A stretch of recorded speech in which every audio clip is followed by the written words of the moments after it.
mbokk yi juróom-ñaari waxtu nag jot na ci seen télévision nationale ñu indi leen xabaar yi nga xam ne nii ñoom ñoo fi jotoo ruuse xabaar yi nag pàcc bi nga xam ne nii fan yi yëpp moom la ñuy gën di fësal moo di tawat yi nga xam ne nii moom la ñuy wax Covid 19 te itam mu doon tawat yoo xam ne nii dañuy ci am ñu xam ne nii tëral na leen ci suñum réew tey jii nag lu toll ko fukki nit ak benn bokk nañ ci ñi nga xam ne gis nañ ne am nañu doomu jàngoro jooju am na itam lim boo xamante ne nii moom daanaka tànn nañ ba dem seeni kër am na itam ñoo xam ne nii ba tey bokk nañ ci xayma bi ñuy def ak soññe gi nga xam ne yeneen kilifa yi ñi ngi woy di ko yóbbu ay garab ak loo xam ne ay jumtukaay la ngir ñu mën a fegu ci tawat jooju. li ñuy tàmbalee moo di xam nañ ne ñeenti fan ci weer wi ñu génn ñu ngi doon amal suñu feetu indépendance ñuy baaxawoo itam di jot ay bataaxal yoo xam ne nii bataaxalu ndokkeel la yu jege ci yenn kilifa yi ñu koy jëmale ci njiitu réew mi di président Macky Sall bokk na ci bataaxal yooyu ñuy wëyal ki nga xam ne moo doon Recep Tayyip Erdogan di njiitu réewu Turquie moom yónnee na bataaxalu ndokkeel njiitu réew président Macky Sall. Sa Majesté itam ki nga xam ne nii moom moo doon Naruhito di empereur bu Japon loolu itam ki nga xam ne nii moo di kilifa ga yónnee na ko itam bataaxalu ndokkeel ci li nga xam ne moo doon suñu feetu indépendance. ki nga xam ne ni itam moo di njiitu réewu Gabon di Ali Bongo Ondimba moom itam yónnee na ko bataaxal boo xam ne nii mi ngi koy ndokkeel di sargal itam suñum réew ci li nga xam ne nii moo di mbir moomee di suñu feetu indépendance. sultan bu Oman itam ñu koy wax Hitam bin Tarik moom yónnee na bataaxal ngir ndokkeel ak itam sant suñum réew bokk ak ñoom li nga xam ne nii moo di mbégte moomu doon itam suñu feetu indépendance. ki nga xam ne ni itam moo di njiitu réewu Azerbaïdjan di Ilham Aliyev moom itam yónnee na bataaxal boo xam ne ni mi ngi ci ndokkeel suñum réew ci li nga xam ne nii moo doon suñu feetu indépendance. Moon Jae-in itam moom mooy njiitu réewu Corée moom itam yónnee na bataaxal boo xamante ne ni mi ngi ndokkeel suñum réew ci li nga xam ne nii moo doon suñu feetu indépendance googu. El Hadj Lansana Fofana itam di kilifa gi nga xam ne nii moo jiite kuréel gii ñu bokk ñu koy wax OMVS mu nekk itam kuréel goo xam ne nii ay réew yu xam ne ñoo bokk dig wi itam ndox mi nga xam ne nii ñoo nekk géej gii di ndax suñu diggante Gambie ak feneen loolu ñoom itam kilifa googu ko jiite yónnee na bataaxal boo xam ne nii mi ngi ciy ndokkeel ak kañ itam suñuy réew di bokk ak ñun mbégte mi. ki nga xam ne itam moo di njiitu réew confédération bu Suisse. ñu koy wax itam Simonetta Sommaruga moom itam yónnee na bataaxal boo xam ne nii mi ngi kañ ak itam di sargal suñu njiitu réew. ki nga xam ne nii itam moom moo doon présidente bi nga xam ne moom moo jiite ko république populaire démocratique bu Corée di Kim Jong-un itam moom yónnee na bataaxal boo xam ne ni xam ne ne mi ngi bokk ak ñun li nga xam ne suñu feet la doon itam bis bi Sénégal moome woon boppam. gannaaw loolu ni ñu koy baaxoo di defee jëwriñ ji dénk lépp lu jëm ci wàllu wér-gu-yaram di Abdoulaye Diouf Sarr janoon na ak waytas xabaar yi xamal leen tolluwaayu tawat ji di Covid 19 ci suñum réew ak itam ndénkaan yi nga xam ne nii joxe na ko ci ak lim bi nga xam ne nii itam nimmiku nañ ne am nañu ko ci am te mu yees ak ña ñu faj ba ñu wér peleg itam dem seeni kër ñu teewlu ko. tey talaata juróom-ñaari fan ci weeru avril 2020. ministère de la santé et de l'action sociale jot na résultat test yi ci téeméeri test ak fukk yi ñu def tey fukk ak benn ñoo ci positif bon nag ñoom ñoo am jàngoro ji juróom-ñeent yi ay cas contact la yu ñu doon suivre ñaar yi ñoo nekk transmission communautaire mooy ñu ko am te xamuñu fuñ ko jëlee ñu leen di yëgal ne fukk ak ñett ñoo xamante ne ñu ngi leen doon hospitalisé mën nañu wax ne tey wér nañ danañ leen génnee ci bés bi. ministère de la santé et de l'action sociale mu ngi leen di yëgal ne ñi nekk hôpital ñu ngi yëg tan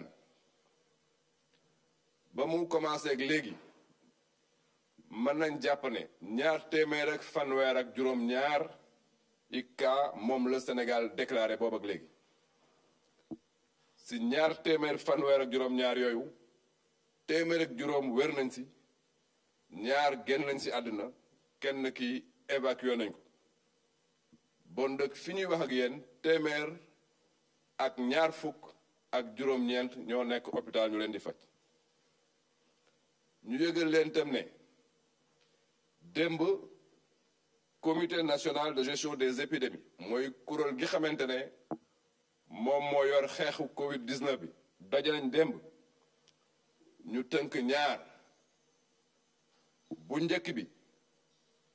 ñu ne cas communautaire yi mi ngi bëgg a bëri mi ngi bëgg a jégg dayo bon dëgg région bu nekk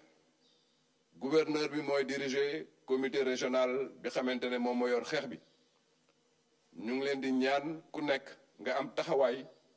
pour cas communautaire yooyu ñu mën ko daggal nu mu gën a gaawe beneen bi comité boobu jàpp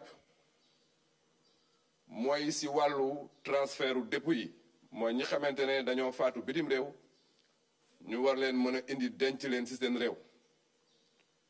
ñu ne jàngoro ji fi mu toll léegi ak wàll bi ni mu gaawee te koor yooyu bu ñu ñëwee ni leen di téye xamuñ ndax dana mucc ayib am ndeet comité bi ñaan ñu dakkal bépp transfert parce que fii ñu toll ci xeex bi waruñu jël benn risque boo xamante ne dana indil ñi xamante ne ñooy xeex yeneen problème yoo xamante ne day dégg dayo bon nag transfert u corps boobu comité bi ñu ngi demander à ce que ñu bañ ko autoriser benn yoon ministère de la santé et de l'action sociale mi ngi demander population yi ñu déglu bu baax te dégg ndigal yi ñu leen di jox pour que ñu mën a daan Covid 19 bi génne ko suñu réew génne ko effectivement ci Afrique génne ko ci àdduna bi yëpp maa ngi leen di remercier bu baax. kooku di Abdoulaye Diouf Sarr di jëwriñ ji ñu dénk lépp lu jëm ci wàllu wér-gu-yaram ci tawat yooyu nga xam ne moo doon Covid 19 ku nekk xam ne am na ay njeexital ci hôtel yi loolu nag naam am na sax koppar yoo xam ne nii njiitu réew mi jël na ko ngir jagleel ko ñi nga xam ne ñoo ciy yëngu rawatina itam dooleel gu ñu leen war a mën a dooleel ba njeexital yi nga xam ne nii kenn sikkuwul ne kenn nattablewul ne dinañ ko am loolee itam mu doon loo xam ne itam lu bañ a mitti ba yegg ci loolu lay doon ci ñoom. moo waral Cheikh Bamba Gueye dem xool hôtel yi tey jii nan la ñuy tëddee ñii dañoo tëj ñenn ñi itam nguur gi da leen a jël ngir ñi nga xam ne nii dañ leen a ber tey am ñu doomu jàngoro yi te ñu bañ itam ñu wàll keneen ñu mën leen a yóbbu foofee ak leneen loo xam ne nii taxawaay bu yenn kilifa yi am la loolu yëpp Cheikh Bamba Gueye saytu na ko ñu teewlu ko. lii di secteur tourisme wala sax hôtellerie mu nekk benn secteur boo xam ne kenn mënul dem bàyyi sa morom nekk na nag li muy def ci koom bari na lool. lu toll kon ci 6% suñu croissance lu toll ci 100 000 personnes yoo xam ne ñu ciy liggéey mu nekk secteur boo xam ne bu dynamique la woon waaye nag crise Covid 19 bi mu ñëwee xaw na ko gàllankoor ba tax na njiitu réew mi jël na ay dogal jël lu toll kon ci téeméeri milliards séddale ko kon entreprise yi nga xam ne dañoo am ay jafe-jafe te tourisme ak hôtellerie bokk ci patronat bi nag di saluer mesure boobu. ñoo ngi rafetlu mesures yi président de la République jël ci secteur bi parce que loolu la ñu doon laajte ñi te moom taxaw na ci wax na ko dina def lu mot 100 milliards lu ci ëpp di appuyer secteur yi nga xam ne ñoom ñu son secteur yooyu ñoo la ñuy njëkk laal maanaam hôtellerie tourisme transport ak culture muy ay mesures yoo xam ne lu rafet la am na solo it soo ne annoncé mesures yooyu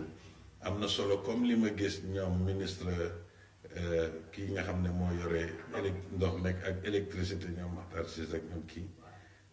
di expliquer ne kat fii ak weer bi ku fi fay loolu dañ lay fay am na solo aussi ministre du tourisme ñëw ne kat mesures yi nii pour mën jot ci yenn entreprise bi lii ngoon war a def fii ngoon war a yem ainsi de suite. ñii di syndicat travailleurs yi ak consommateurs yi tamit ñoom rafetlu nañ dogal bi nga xam ne njiitu réew mi jël na ko. li ñuy wax ñi ko def mooy rafetlu. gërëm président de la république ci mesures yi mu jël ndax mesures yi mu jël mesures yi am importance la ci gunge entreprise yi day wax yemul rek ci secteur tourisme mais mesures yi mu jël gunge na da nga xam ne mooy non seulement entreprise tourisme waaye gunge na aussi yeneen société ak askan wi ndax bu jëlee 64,4 milliards def ko ci wàllu santé bi renforcement 15,4 milliards aussi def ko ci yeneen biir et cetera gunge li nga xam ne li mooy askan wi ci wàllu courant ak ndox yooyu yëpp dañ koy rafetlu. xam nga xeex virus bi warul nekk saafara su jur jàngoro ndax soo xeexee virus bi ba pare fàttee dooleel sa économie da nga génn ci feebaru virus bi waaye bu boobaa sa économie day repéru carrément da ngay dellu ginnaaw lu bare loolu moo tax réew yëpp di jéem a organiser wu pour que ñi nga xamante ne bii ñoo yor koom bi ñu fexe bañ continuer taxaw. ñoom ñëpp kon ànd d'accord ne lii njiitu réew mi def lu baax la te dafay jàppale këru liggéeykaay yi rawatina kon ñi nga xam ne ñoom ñooy wutee seen xëy ci wàllu hôtellerie. soo gisee si mesures yi am na mesures yoo xam ne dafay laal li nga xam ne loolu tey la loo xam ne tey il faut ñu continuer maintenir salaire nit ñi il faut que hôtel yi ñu dem leen jàppale pour ñu mën a continuer fay ak yooyu mais am na si loo xam ne aussi li président bi si li mu annoncé li mu wax même en relation ak banques yi lu mot à peu près 200 milliards yoo xam ne ay mesures yoo xam ne dañ koy teg si biir économie mais loolu soo ko seetlee li si ëpp côté boobu mooy jéem a préparer suñu économie préparer suñu hôtel ak tourisme pour que su feebar bi demee fekk kat ñoom taxaw nañ. liggéeykat bi nag dignité mi ngi ko am ci xëy ndax boo xëyul rek day am luy wàññeeku waaye boo doon jàpp fenn di yëngatu nga xëy ñu ne la demal toog su dara nekkutul day doy waar comme loolu président bi jël gunge ko entreprise tourisme yi dañ koy rafetlu lool. mu nekk kon décision boo xam ne ñoom ñëpp ñi ngi koy rafetlu ndaxte dafay jàppale ñii di borom kër yi te it dina leen dimbale ba tax na bu crise bi jàllee ñoom ñëpp dañu jotaat seen xëy jotaat seeni salaire ngir nag ñu mën a yore seen njaboot ni mu waree.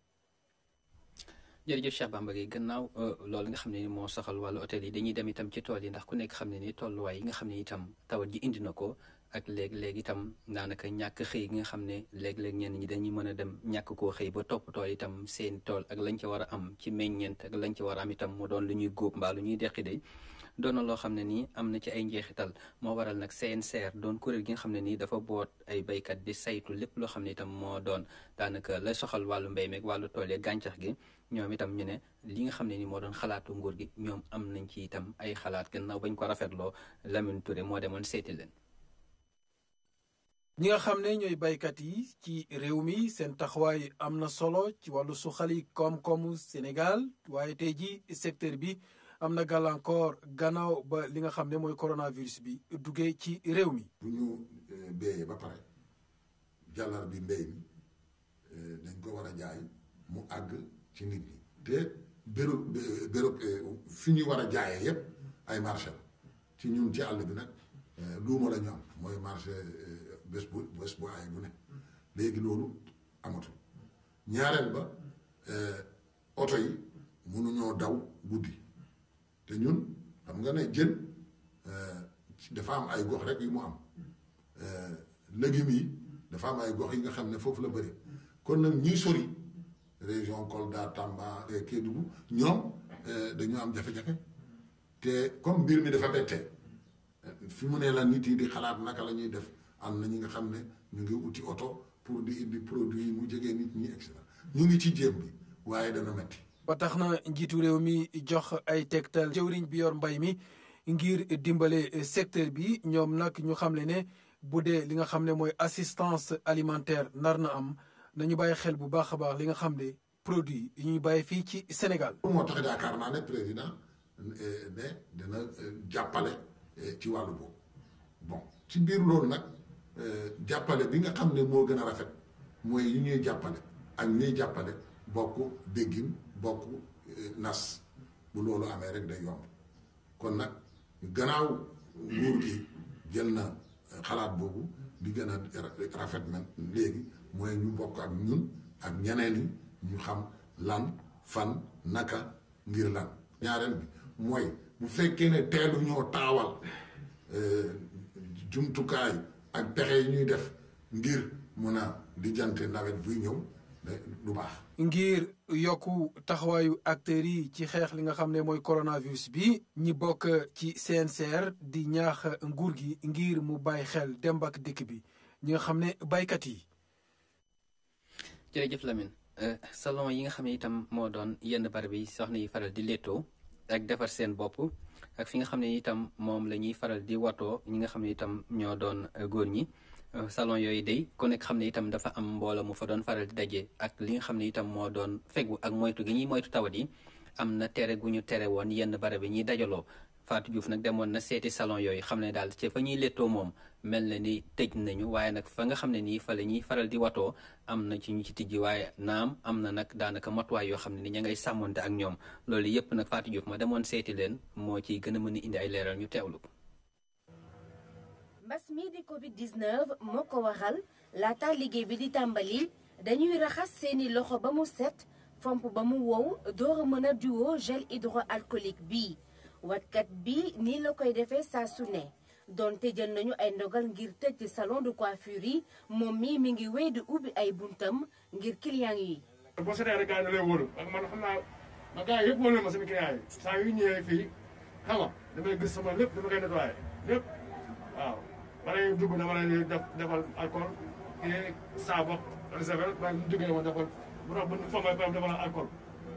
waaw gel bi nu kii waaw.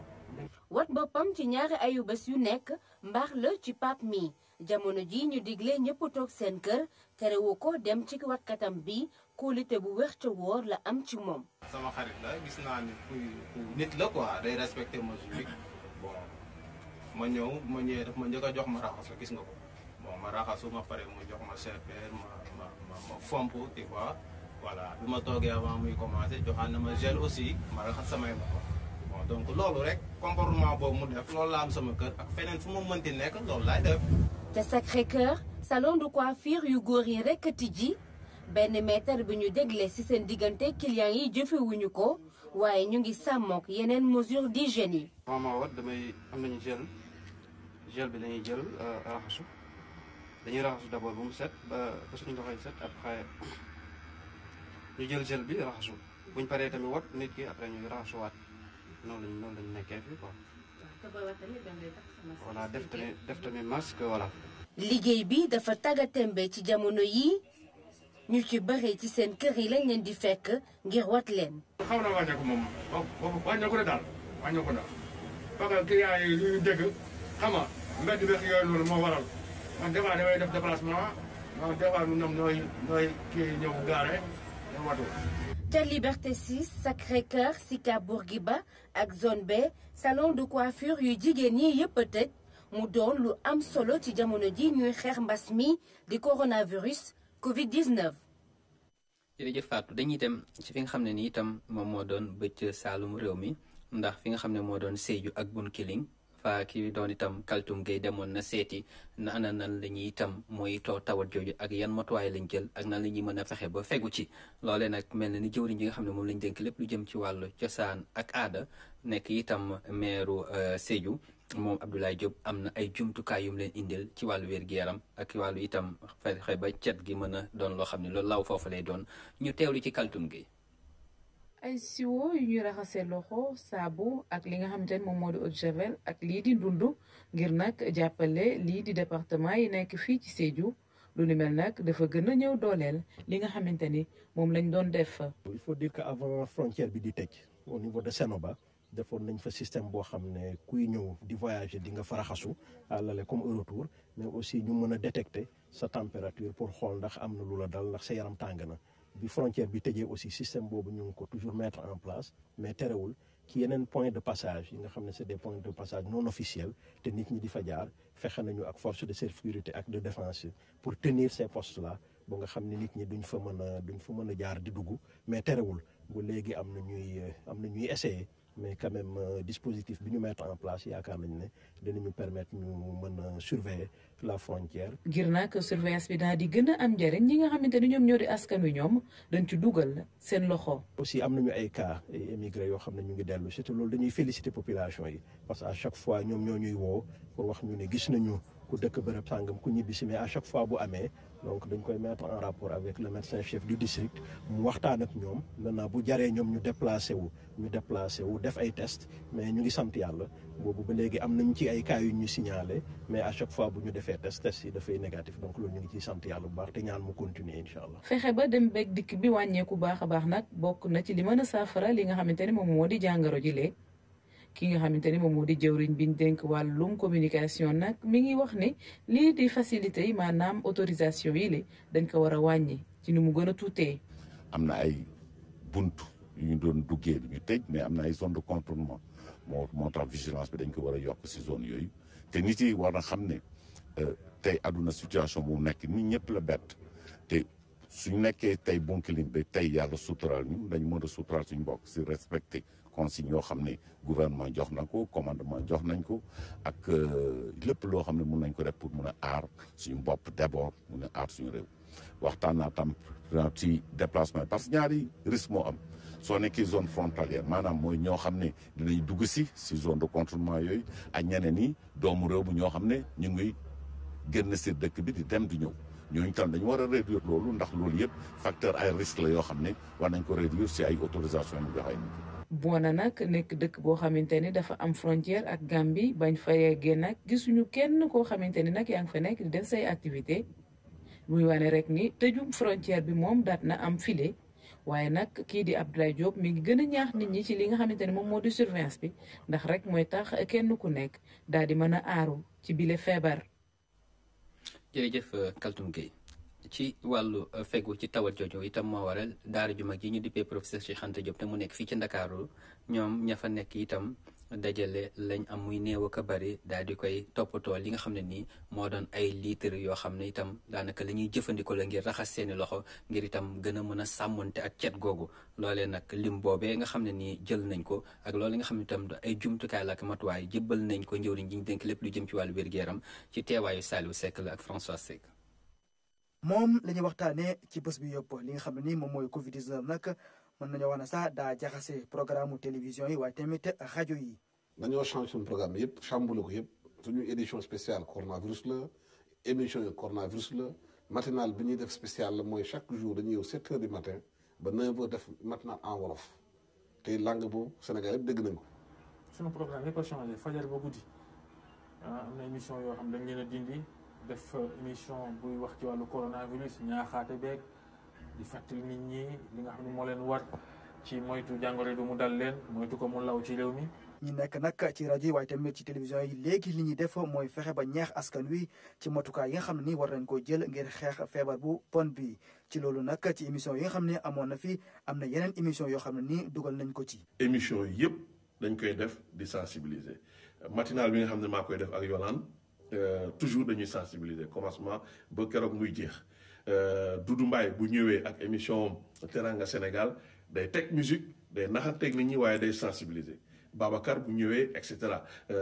ñëpp daal ku ñëw rek loolu ngay def da ngay sensibiliser en dehors de loolu nag am na ay spot yoo xam ne dañ koy jàllale. dañuy amal tamit lu ñu duppee édition spéciale muy waxtaan boo xam ne ni solo si mooy ñëwaat ci feebar bi ci seen émission yi nga xam ne ñu ngi koy def ci télé yi nag waa ci rajo yi muy journal bi li ñu nemmeeku mooy am na yeneen pàcc yu bees yu ñu ci dugal ngir waxtaanee feebar bi. xoolee journal bi léegi boo ko jëlee muy xibaar yi muy français di wolof téeméer boo jël loo ko juróom-ñeent fukk yi affaire coronavirus day wax ci lañ profité sax di fent ay émission yu bees ak ay rubrique yu bees mun naa la jox misaal lu ñuy woowee Coro News yaa ngi fi dégg baatu corona virus Coro News xabaar mooy loo xam nañ ko jagleel tolluwaayu jàngoro. ñun journaliste yi ñu liggéey mooy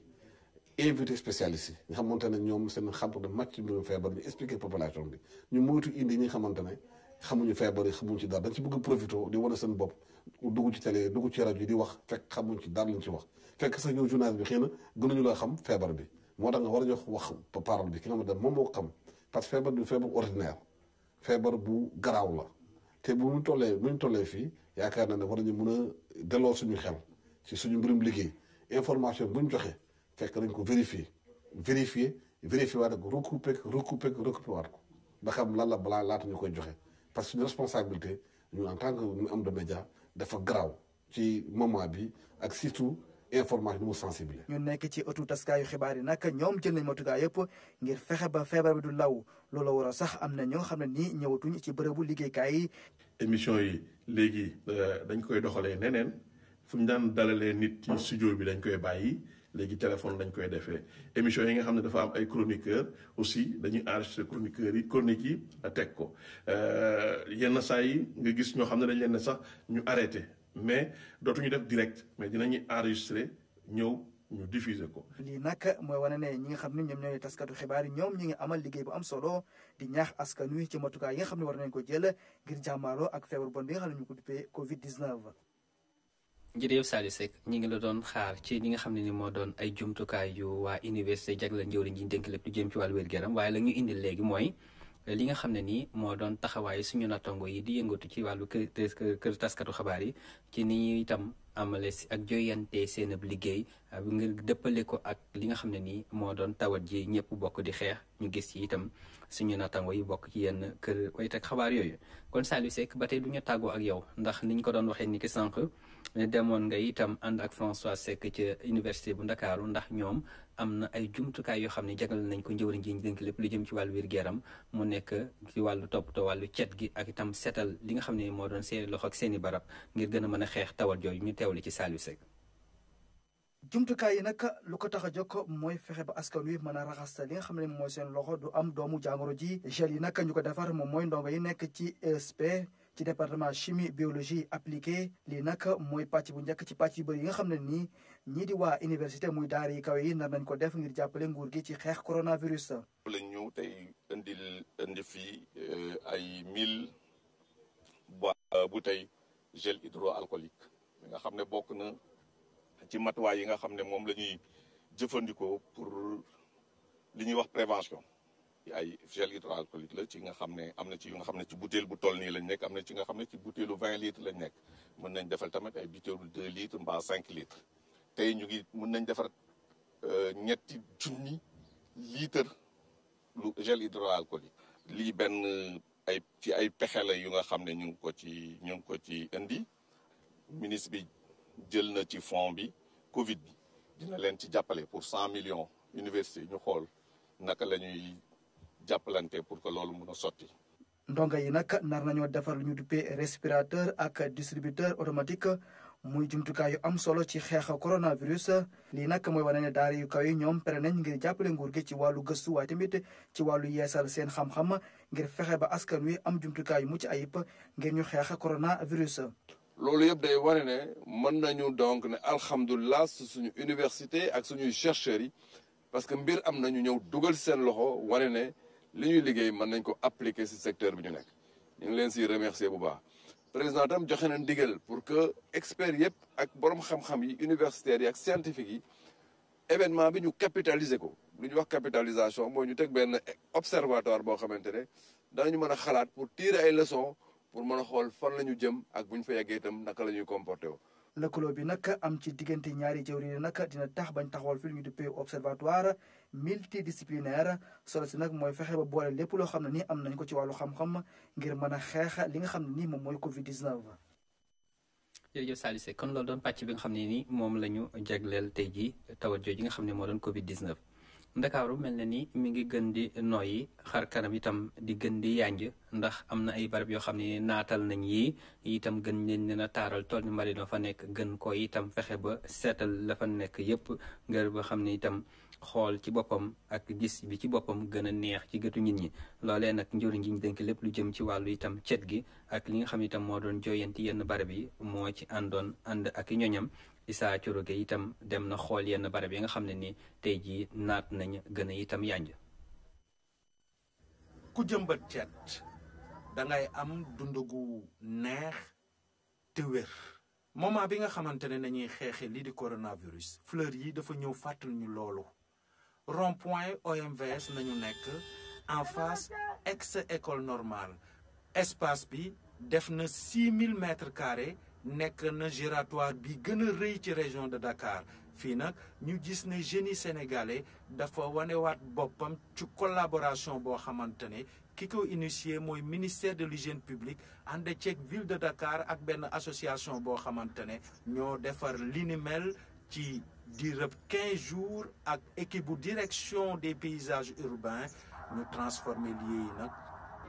ak jardin yoo xam ñu ngi mat nañ juróom-benn junni nekk entre Dakar Thiès Diourbel ci laa leen dajale ñu jóg dafa rond-point Mermoz ci la carte bi lañ ko ubbi.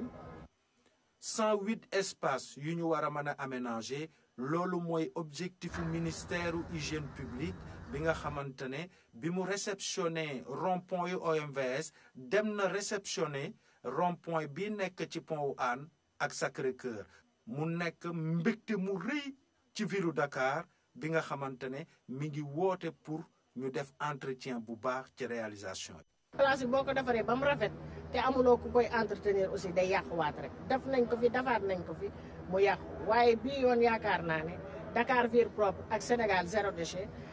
fii mu commencé ak nii ñu ko tàmbalee yaakaar naa ne danañ ci am ndam. ñu fësal suivi bi loolu le ministre de l'hygiène publique wax moom mi ngi informé ne Dakar du moom rek la réalisation yi concerné.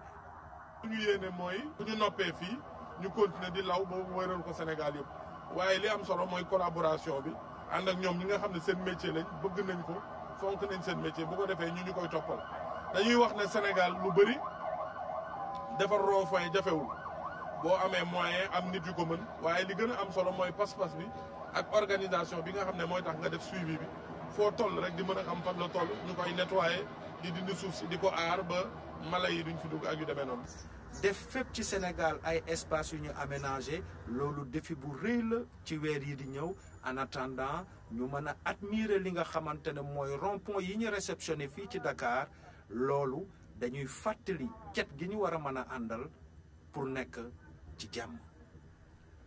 jërëjëf Issa ñi nga xam ne ñoo nekk ci gendarmerie ca Mbour ñoom de am na ñu ci teg loxo ñoo ñu teg loxo mooy ñoo xam ne nii dañu doon indi li nga xam ne nii moo doon loolu doon ni ñuy tox itam ñu koy tere ñu tudd ko yàmba lu toll ak 2 téeméeri kilo ak ñeen fukk bokk nañ ca lañ jàpp am ñee ko doon yóbbu itam mbaa ñi ko doon jënd ak ñi ko doon jaay doon ci yëngu ñooñu itam teg nañ leen loxo ak oto ba nga xam ne moom la ñu doon dawal Moussa Mané indi na cay leeral. xaaj bu njëkk bi bu chanvre indien bi nag daanaka ci biir oto lañ ko indiyee mu mel nii benn oto boo xamante ne waa brigade du proximité bu Malicounda nag ñoo ko intercepté ci benn guddi boo xamante ne ñu ngi doon def patrouille. ba ñu doon def patrouille seen secteur dañoo jot a jàpp benn véhicule particulier bi nga xamante ne dafa doon jéem a contourner seen dispositif oto bi ñu ko jàppee ñu ngi ciy fekk 2 nit ak juróom benn saaku yamba ba bu ñu ko xaymaa mi ngi toll ci 180 kilogrammes. oto boobu nag bu ñu ko jotee jàpp Malicounda ci leen gën a xóotal gëstu yi loolu moo ñu may ñu dem ba xam ni am na benn camion citerne bi nga xam ne moo yore yamba bi te nekk suñu secteur département. ginnaaw bi nga xamante ne am nañu renseignement bi nag ci lañ doog wut yoon bi nga xamante ne boobu la marchandise bi jaar ak fu mu jógee mu mel ni commandant compagnie bu Mbour nag daal di woo brigade yi yëpp ñu nekk ci action boobu ci wër boobu nag lañ dem ba teg loxo li nga xamante ne mooy camion bu indi woon marchandise bi. station boobu boole brigade proximité Malicounda ak brigade territoriale Mbour moo ñu may ñu dem ba gis jàpp citerne bi fekk ci lu toll ci 240 kilos chanvre indien ak 2 nit ya fa newoon donc au total mën nañ ne communauté brigade Mbour jàpp na lu toll ci xaaju tonu yamba ci guddi 1er jëm 2 avril xaaju tonu yamba lañ jàpp. teg ci interpellé 4 nit jot nañoo jàpp tamit benn oto particulier ak benn camion citerne. ci jamono bi ñu toll nii ci état d'urgence boole ci li nga xamante ne mooy couvre-feu gendarmerie nationale rawatina bu Mbour nag daanaka mu ngi continuer def liggéeyam mu mel ni liggéey boo xamante ne day xeex lépp lu jëm ci banditisme ak lu jëm tamit ci trafic. jërëjëf Moussa Mané lii moom la ñuy jeexale mu di ni soxal itam waa LONASE ndax naam ñu ngi ci jamono yi nga xam ne moo doon xeex bi ñuy xeex tawat ji di Covid 19 waaye itam LONASE xam ne ba tey mi ngi wëyal di amal ay yëngoom la cay misaal mooy am na ña cay loterie ak ña cay gañe ba tey ñu teewlu ci Hamidou Diop. LONASE jël ay matukaay ci jamono ji nga xam ne ñoo ngi xeex Covid 19 LONASE tamit fexe rek ba liggéeyam daal di bañ a taxaw. tey jii nag ñi nga xam ne ñoo fi ñëw kenn ku si nekk si ñoom jox nañ la chèque boo xam ne ëpp na 20 millions ak ñaar. dama kontaan bi ma ko yëgee daal dama kontaan parce que man damay jouer chaque jour bés bu set damay jouer muy loto muy PMI chaque jour maa ngi LONASE daal laay nekk chaque jour ñi nga xam nañ li may wax. kontaan di wax gars yi ñu gën a yokk jouer bon man moom duma fen bon kaw ma ko woon 100%. mais nag moment bi moom gën naa ko gëm. cérémonie bi nag remise de chèque bi ñoo ngi koy def ci jamono bi nga xam ne adduna yëpp a ngi xeex Covid 19 loolu moo tax nag mu nekk lu am solo ndax LONASE dum si jublu mooy wane ni moom mu ngi continuer doxal liggéeyam moo ngi fexe tamit joxe yeneen service naka noonu yi tamit moo ngi dugal loxoom bu baax ci xeex bi ñuy woowee Covid 19. parieurs yi tey jii ñoom tamit mën nañoo continuer jouer naam jamono ji nag fu mu toll nii neexul waaye kiosque yi moom mu ngi continuer dox te ñi nga xam ne ñoo ngi gagné incha allahu rabbi LONASE ne dina leen jox seen xaalis. jërëjëf Amidou jërëjëf itam mbokk yi ci teewlu bi loolu moo doon li fi ruusoon ci àll xabaar dëpp ak li ñuy cërloon ci àll waxtu kon li ñuy def moo di leen ñaanal gaal mu ci géeju xéwal